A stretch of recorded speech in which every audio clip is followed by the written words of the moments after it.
Holy moly, she's cold out here today. The Oyami doesn't want to start. It's alright though. It would. So I heat my house here. We got this outdoor wood boiler. See if we can get some light on the subject. It's a Woodmaster 4400. I got from our local fleet store here. Works pretty nice. One thing I did, which I'll include in the video, is I took this front box off and hooked me up a switch. Because when this thing kicks on, it's got a forced air fan. Well, if I shut that fan off and run natural draft, I've saved a lot of wood. Crank her up, keep her running hot water about 180 degrees. I don't know if you could see that. It's a little tough. But here's we'll open the hatch here and show you what we got. A little wood skis in there. Had to run us 12, 13 hours, something like that. Float her once in the morning and then come out after dinner and load it up for the night. That's all she wrote. Ain't gotta worry about coming out here during the day or anything. Pretty nice feature when it's 18 below out. Just wanted to give a look at that. And Woodmaster 4400, we've had it for 3 years. Works really good.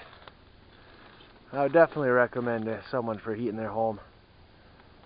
So here's what happens. Power kicks on. Electromagnet solenoid pulls up and opens this flap. That just covers the fan. And normally, when it kicks on, I have this switch box. Flip that, fan comes on, shooting air into the stove. When it reaches temp, everything shuts off. This drops down and covers this hole. Blocks off the air going into the stove. It's just a rubber disc here. There's a little better view of my Woodmaster 4400 outdoor wood boiler.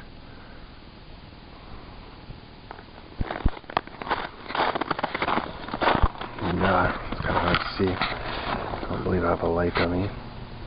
Just switch it wired in. Going inside. Pretty smoky. And just put some wood in there, and the ice and snow on it, it's taking a little bit to get going, but not too bad. We're at 171. Our furnace just kicked off in the house, so a little bit, but it'll work.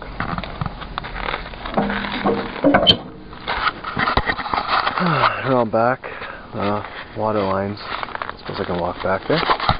Come out of the back and go down to the ground. A 3-foot trench.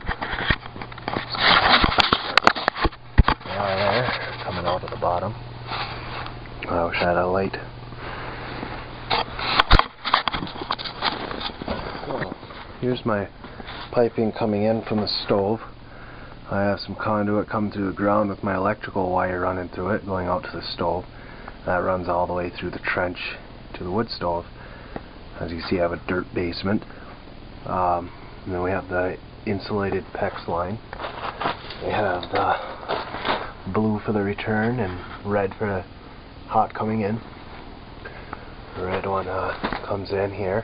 I got a T with a filler valve I kind of makeshift on there, with a garden hose which runs to a spigot down in my basement, so that way I can fill the system, fill the outdoor stove right from inside here. I have that line coming up. This is just an old one, but that comes up and goes into the plenium, I guess you can call it. It goes into the heat exchanger that's in my furnace ducting there. So the fuel oil furnace, which is not being used, well, the fans will kick on and